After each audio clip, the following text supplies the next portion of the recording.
Thank you.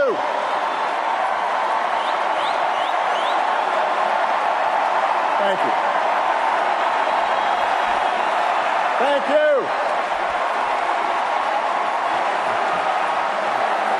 Thank you. Thank you so much. Thank you, everybody. Thank you. Thank you. Thank you so much, everybody. Thank you. Thank you. Thank you, everybody.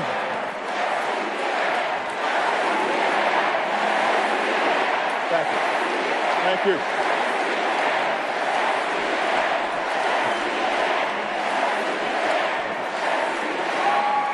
Thank you so much, everybody.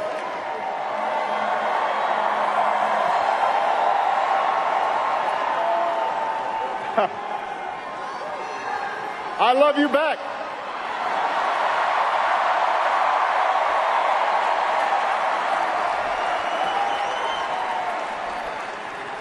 Hello, America.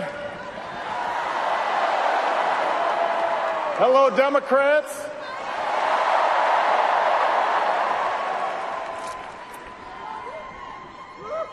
So, 12 years ago tonight, I addressed this convention for the very first time.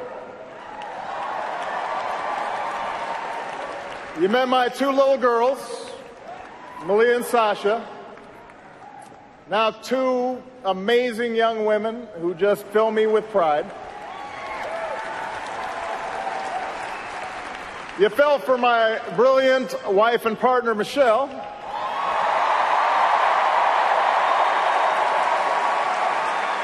Who has made me a better father and a better man, who's gone on to inspire our nation as First Lady, and who somehow hasn't aged a day.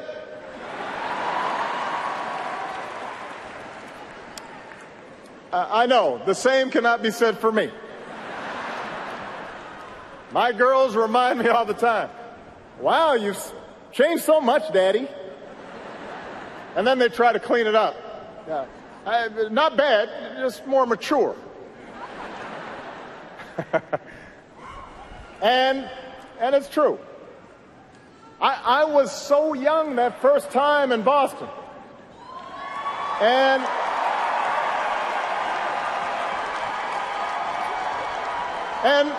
look, I'll admit it, maybe I was a little nervous addressing such a big crowd. But I was filled with faith. Faith in America.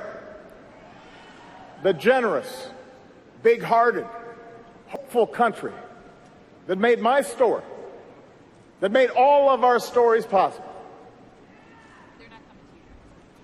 Now, lots happened over the years. And while this nation has been tested by war, and it's been tested by recession, and all manner of challenges, I stand before you again tonight, after almost 2 terms as your president, to tell you I am more optimistic about the future of America than ever before.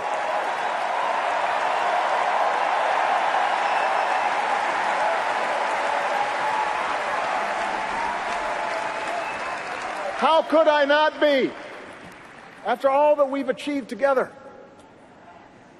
after the worst recession in 80 years, we fought our way back. We've seen deficits come down, 401ks recover, an auto industry set new records, unemployment reach 8-year lows, and our businesses create 15 million new jobs. After a century of trying, we declared that health care in America is not a privilege for a few. It is a right for everybody.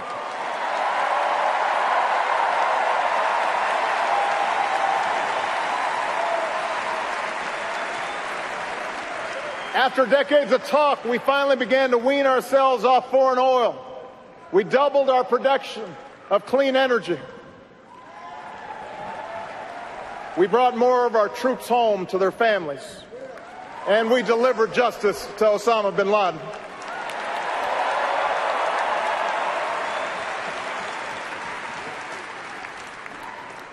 Through diplomacy, we shut down Iran's nuclear weapons program. We opened up a new chapter with the people of Cuba, brought nearly 200 nations together around a climate agreement that could save this planet for our children.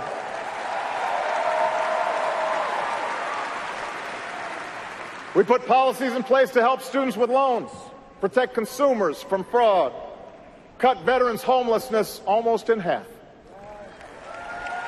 And through countless acts of quiet courage, America learned that love has no limits, and marriage equality is now a reality across the land.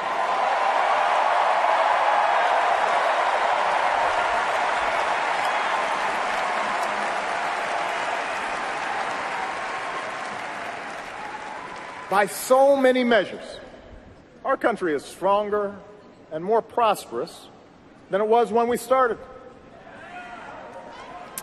And through every victory and every setback, I've insisted that change is never easy and never quick, that we wouldn't meet all of our challenges in one term or one presidency or even in one lifetime. So tonight I'm here to tell you that, yes, we've still got more work to do. More work to do for every American still in need of a good job or a raise, paid leave or a decent retirement. For every child who needs a sturdier ladder out of poverty or world-class education, for everyone who has not yet felt the progress of these past 7.5 years. We need to keep making our streets safer and our criminal justice system fair, our homeland more secure, our world more peaceful and sustainable for the next generation. We're not done perfecting our union or living up to our founding creed, that all of us are created equal. All of us are free in the eyes of God.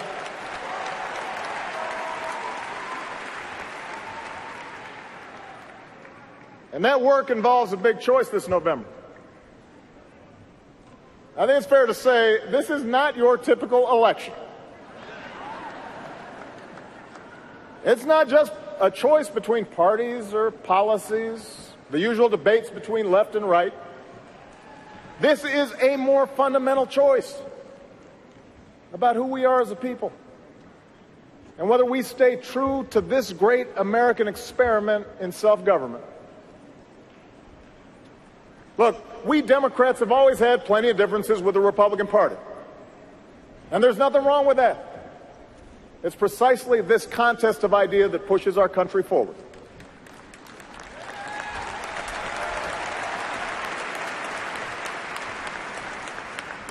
But what we heard in Cleveland last week wasn't particularly Republican, and it sure wasn't conservative.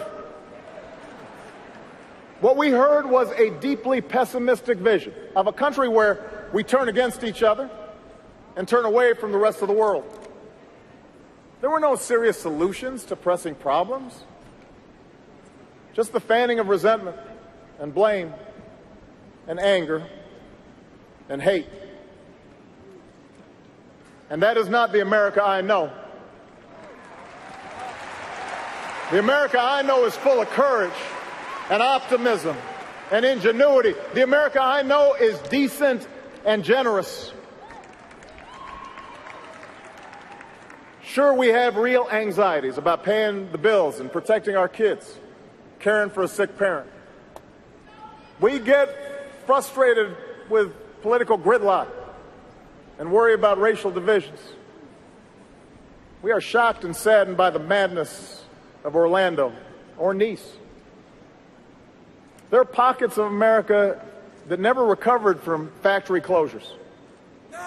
Men who took pride in hard work and providing for their families who now feel forgotten. Parents who wonder whether their kids will have the same opportunities that we had. All of that is real. We are challenged to do better, to be better. But as I've traveled this country, through all 50 states, as I've rejoiced with you and mourned with you, what I have also seen more than anything is what is right with America. I see people working hard and starting businesses. I see people teaching kids and serving our country. I see engineers inventing stuff, doctors coming up with new cures.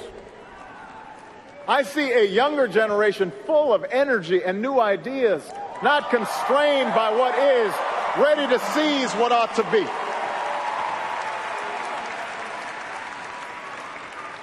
And most of all, I see Americans of every party, every background, every faith, who believe that we are stronger together.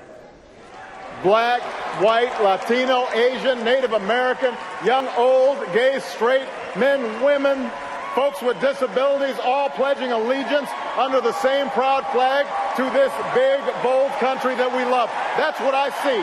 That's the America I know. And there is only one candidate in this race who believes in that future, has devoted her life to that future, a mother and a grandmother who would do anything to help our children thrive. A leader with real plans to break down barriers and blast through glass ceilings and widen the circle of opportunity to every single American, the next president of the United States, Hillary Clinton.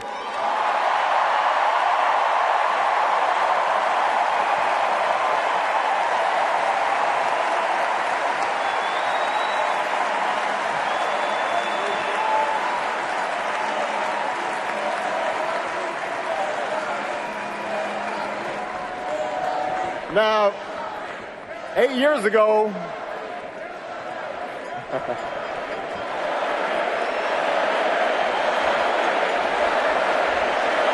that's right. Let me tell you, 8 years ago, you may remember Hillary and I were rivals for the Democratic nomination. We battled for a year and a half.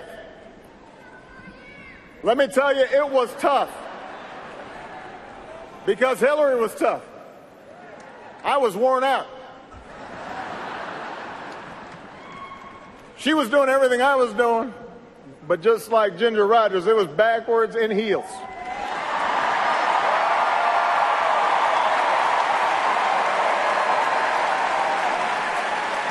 And every time I thought I might have the race won, Hillary just came back stronger. But after it was all over, I asked Hillary to join my team. And she was a little surprised.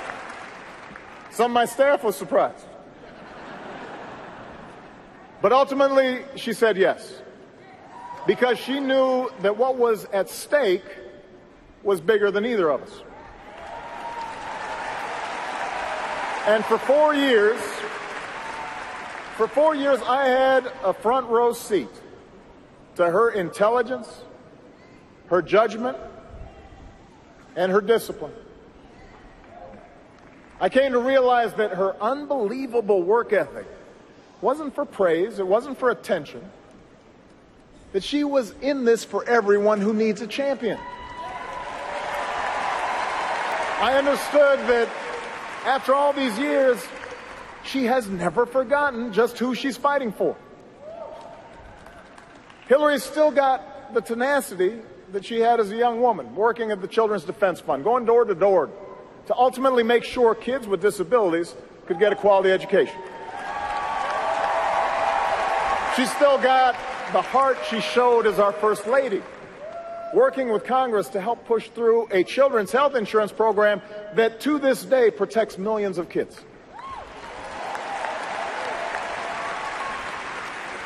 She's still seared with the memory of every American she met who lost loved ones on 9/11. Which is why, as a senator from New York, she fought so hard for funding to help first responders, to help the city rebuild. Why, as Secretary of State, she sat with me in the Situation Room and forcefully argued in favor of the mission that took out bin Laden.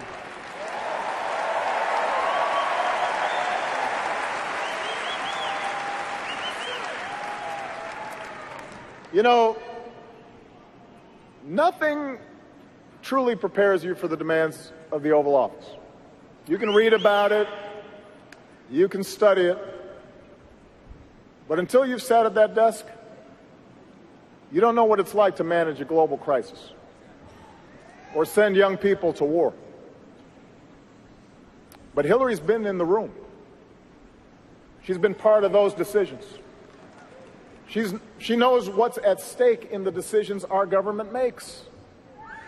What's at stake for the working family, for the senior citizen, for the small business owner, for the soldier, for the veteran.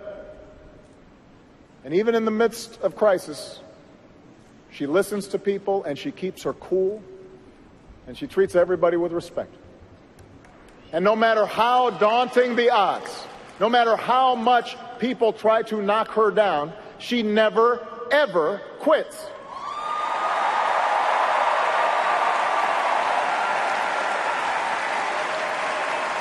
That is the Hillary I know. That's the Hillary I've come to admire. And that's why I can say with confidence, there has never been a man or a woman, not me, not Bill, nobody, more qualified than Hillary Clinton to serve as President of the United States of America.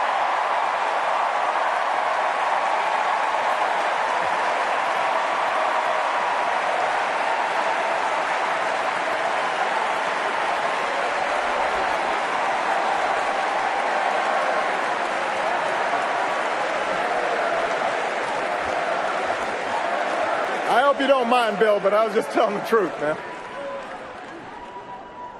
And by the way, in case you're wondering about her judgment, take a look at her choice of running mate. Tim Kaine is as good a man, as humble and as committed a public servant as anybody that I know. I know his family. I love Ann. I love their kids. He will be a great vice president. He will make Hillary a better president, just like my dear friend and brother Joe Biden has made me a better president.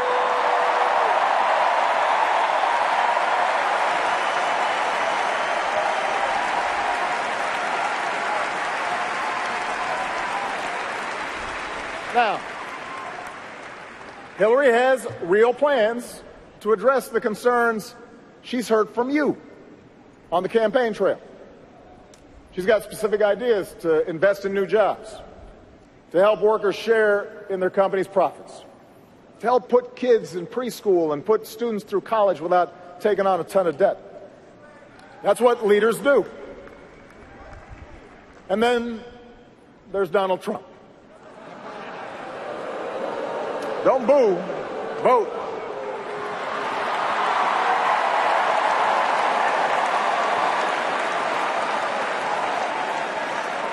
Yeah,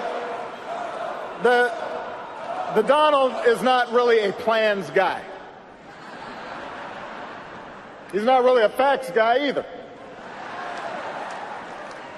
He calls himself a business guy, which is true, but I have to say I know plenty of businessmen and women who've achieved remarkable success without leaving a trail of lawsuits and unpaid workers and people feeling like they got cheated.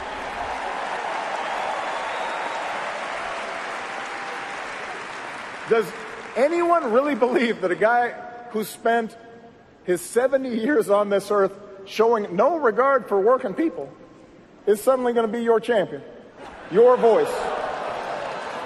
If so, you should vote for him. But if you're someone who's truly concerned about paying your bills, if you're really concerned about pocketbook issues and seeing the economy grow and creating more opportunity for everybody, then the choice isn't even close. If you want someone with a lifelong track record of fighting for higher wages and better benefits and a fairer tax code and a bigger voice for workers and stronger regulations on Wall Street, then you should vote for Hillary Clinton.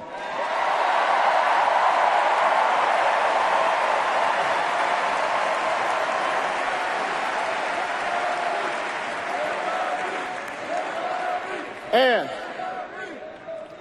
if you're rightly concerned about who's going to keep you and your family safe in a dangerous world, well, the choice is even clearer. Hillary Clinton is respected around the world, not just by leaders, but by the people they serve. I have to say this. People outside of the United States do not understand what's going on in this election. They really don't. Because they know Hillary. They've seen her work. She's worked closely with our intelligence teams, our diplomats, our military. She has the judgment and the experience and the temperament to meet the threat from terrorism. It's not new to her. Our troops have pounded ISIL without mercy, taking out their leaders, taking back territory. And I know Hillary won't relent until ISIL is destroyed. She will finish the job. And she will do it without resorting to torture or banning entire religions from entering our country. She is fit and she is ready to be the next commander-in-chief.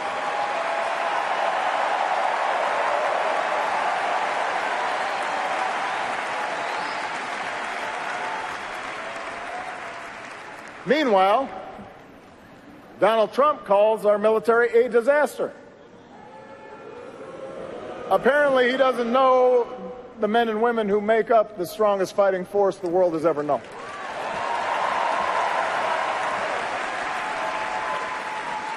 He suggests America is weak.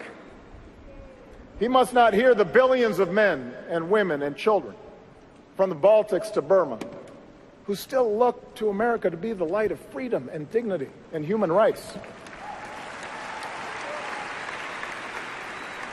He cozies up to Putin, praises Saddam Hussein, tells our NATO allies that stood by our side after 9/11 that they have to pay up if they want our protection. Well, America's promises do not come with a price tag.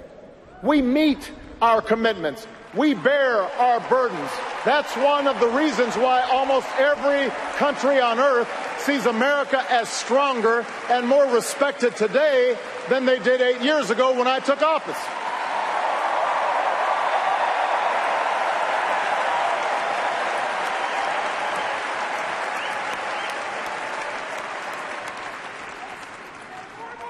America is already great. America is already strong. And I promise you, our strength, our greatness, does not depend on Donald Trump. In fact, it doesn't depend on any one person. And that, in the end, may be the biggest difference in this election. The meaning of our democracy. Ronald Reagan called America a shining city on a hill. Donald Trump calls it a divided crime scene that only he can fix. It doesn't matter to him that illegal immigration and the crime rate are as low as they've been in decades, because he's not actually offering any real solutions to those issues. He's just offering slogans, and he's offering fear. He's betting that if he scares enough people, he might score just enough votes to win this election. And that's another bet that Donald Trump will lose. And the reason he'll lose it is because he's selling the American people short. We're not a fragile people. We're not a frightful people. Our power doesn't come from some self-declared savior promising that he alone can restore order as long as we do things his way. We don't look to be ruled.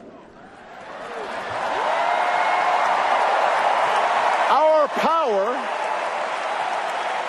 power comes from those immortal declarations first put to paper right here in Philadelphia all those years ago. We hold these truths to be self-evident, that all men are created equal, that we, the people, can form a more perfect union. That's who we are. That's our birthright. The capacity to shape our own destiny.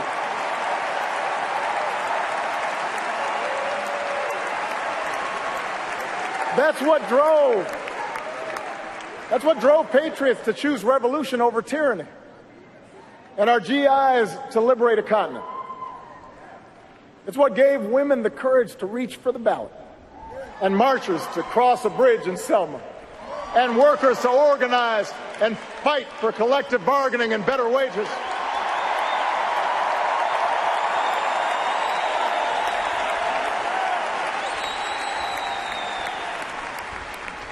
America's never been about what one person says he'll do for us.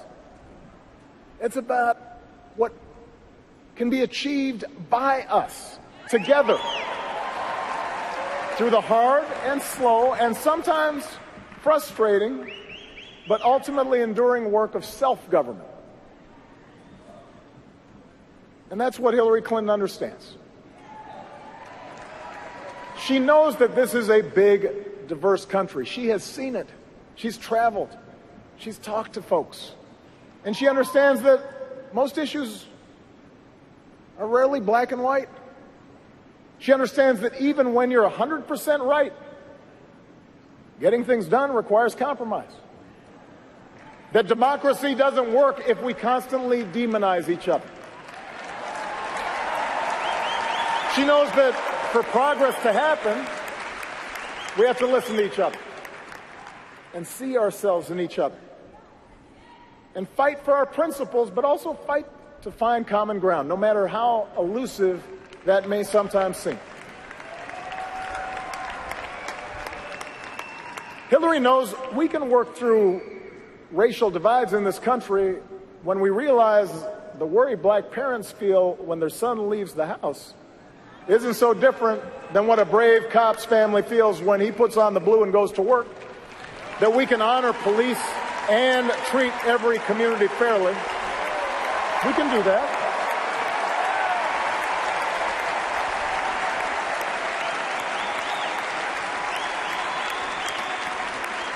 And she knows that acknowledging problems that have festered for decades isn't making race relations worse. It's creating the possibility for people of goodwill to join and make things better.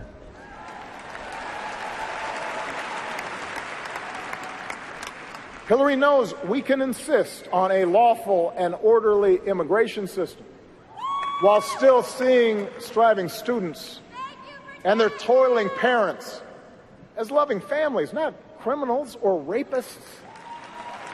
Families that came here for the same reason our forebears came, to work and to study and to make a better life in a place where we can talk and worship and love as we please. She knows their dream is quintessentially American, and the American dream is something no wall will ever contain.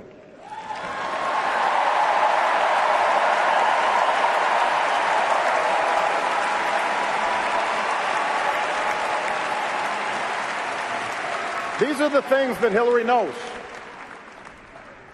It can be frustrating, this business of democracy. Trust me, I know. Hillary knows too. When the other side refuses to compromise, progress can stall. People are hurt by the inaction. Supporters can grow impatient and worry that you're not trying hard enough, that you've maybe sold out. But I promise you, when we keep at it, when we change enough minds, when we deliver enough votes, then progress does happen. And if you doubt that, just ask the 20 million more people who have health care today. Just ask the Marine who proudly serves his country without hiding the husband that he loves.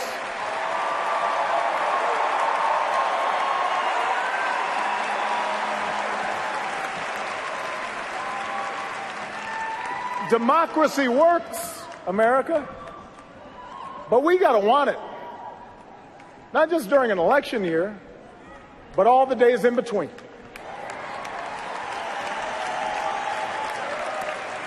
So if you agree that there's too much inequality in our economy and too much money in our politics, we all need to be as vocal and as organized and as persistent as Bernie Sanders supporters have been during this election.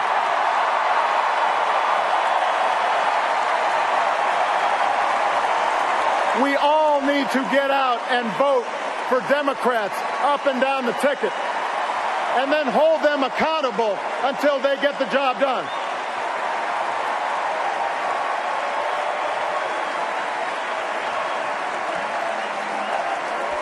That's right, feel the burn. If you want more justice in the justice system, then we've all got to vote not just for a president, but for mayors and sheriffs and state's attorneys and state legislatures. That's where the criminal law is made. And we've got to work with police and protesters until laws and practices are changed. That's how democracy works. If you want to fight climate change, we've got to engage not only young people on college campuses, we've got to reach out to the coal miner who's worried about taking care of his family, the single mom worried about gas prices. If you want to protect our kids and our cops from gun violence, we've got to get the vast majority of Americans, including gun owners who agree on things like background checks, to be just as vocal and just as determined as the gun lobby that blocks change through every funeral that we hold. That is how change happens.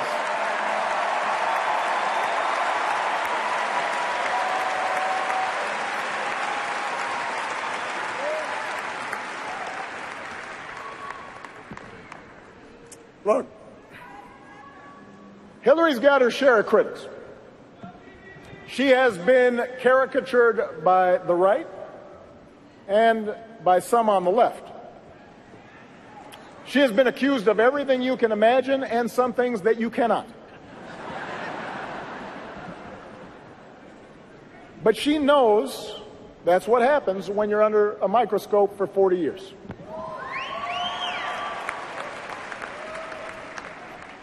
She knows that sometimes during those 40 years she's made mistakes, just like I have, just like we all do. That's what happens when we try.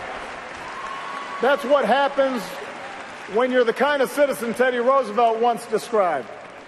Not the timid souls who criticize from the sidelines, but someone who is actually in the arena, who strives valiantly, who errs, but who at the best knows in the end the triumph of high achievement. Hillary Clinton is that woman in the arena. She's been there for us, even if we haven't always noticed.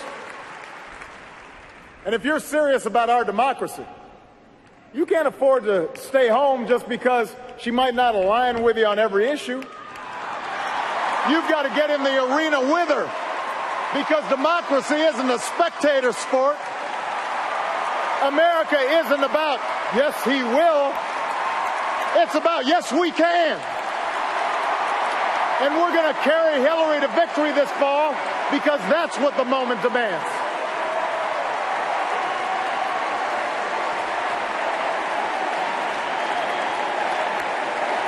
Yes, we can. Not yes, she can, not yes, I can. Yes, we can.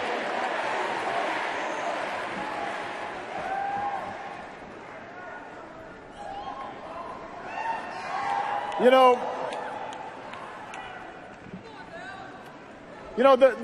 there's been a lot of talk in this campaign about what America has lost.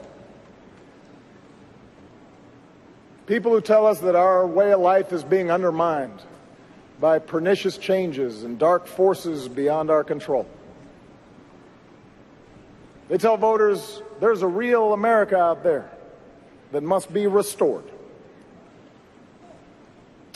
This isn't an idea, by the way, that started with Donald Trump. It's been peddled by politicians for a long time, probably from the start of our republic. And it's gotten me thinking about the story I told you 12 years ago tonight, about my Kansas grandparents and the things they taught me when I was growing up. See, my grandparents, they came from the heartland. Their ancestors began settling there about 200 years ago. I don't know if they had their birth certificates, but they were there. And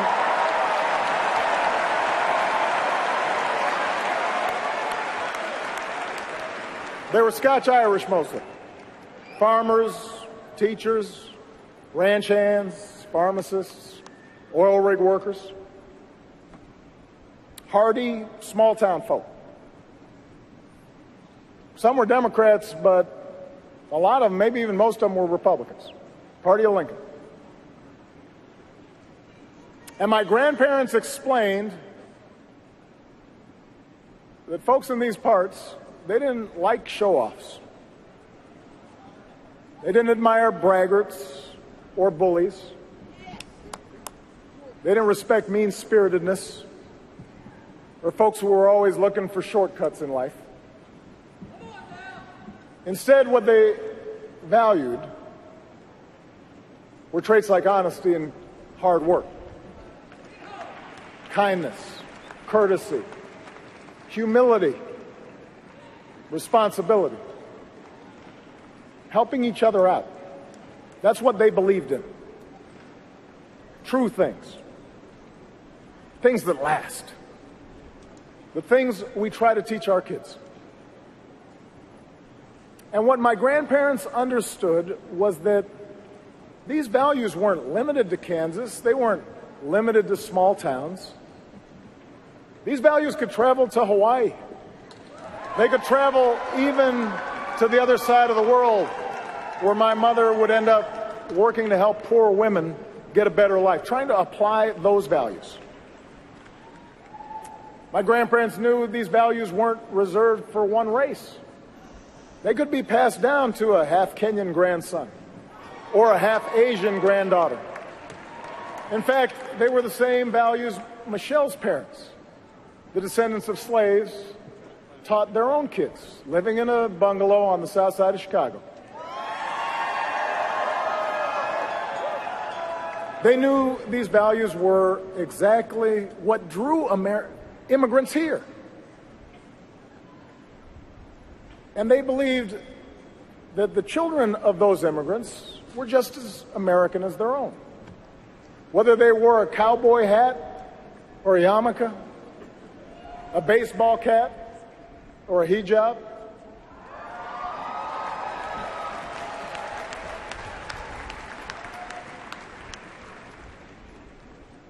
America has changed over the years.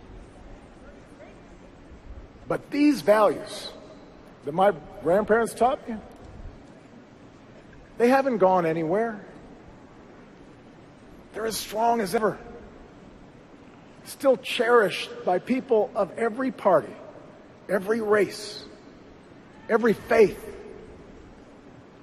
They live on in each of us. What makes us American, what makes us patriots, is what's in here.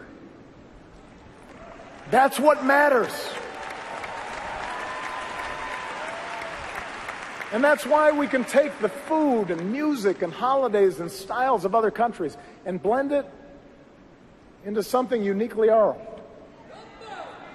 That's why we can attract strivers and entrepreneurs from around the globe to build new factories and create new industries here. That's why our military can look the way it does. Every shade of humanity forged into common service. That's why anyone who threatens our values, whether fascists or communists or jihadists or homegrown demagogues, will always fail in the end.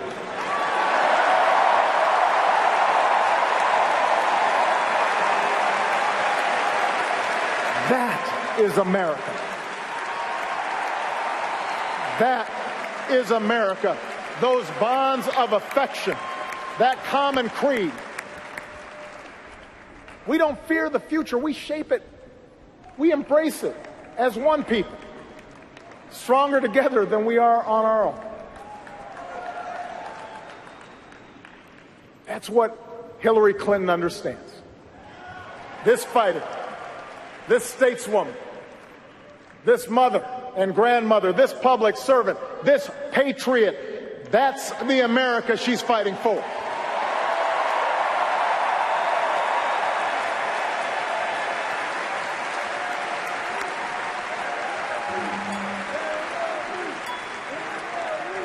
And that is why I have confidence, as I leave this stage tonight, that the Democratic Party is in good hands. My time in this office, it hasn't fixed everything.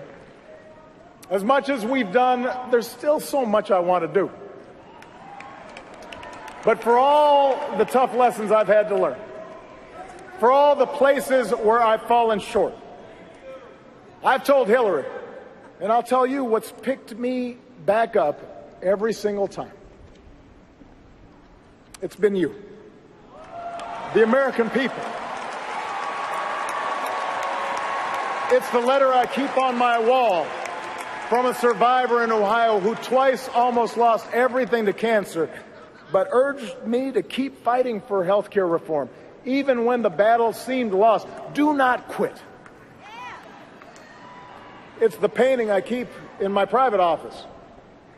A big-eyed green owl with blue wings, made by a 7-year-old girl who was taken from us in Newtown, given to me by her parents so I wouldn't forget. A reminder of all the parents who have turned their grief into action. It's the small business owner in Colorado who cut most of his own salary so he wouldn't have to lay off any of his workers in the recession, because he said that wouldn't have been in the spirit of America. It's the conservative in Texas who said he disagreed with me on everything, but he appreciated that, like him, I try to be a good dad. It's the courage of the young soldier from Arizona who nearly died on the battlefield in Afghanistan, but who has learned to speak again and walk again. And earlier this year stepped through the door of the Oval Office on his own power to salute and shake my hand. It is every American who believed we could change this country for the better. So many of you who'd never been involved in politics, who picked up phones and hit the streets and used the internet in amazing new ways that I didn't really understand but made change happen. You are the best organizers on the planet, and I am so proud of all the change that you made possible.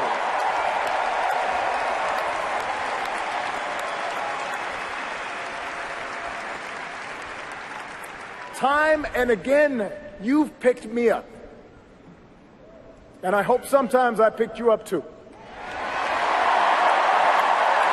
And tonight, I ask you to do for Hillary Clinton what you did for me. I ask you to carry her the same way you carried me. Because you're who I was talking about 12 years ago when I talked about hope.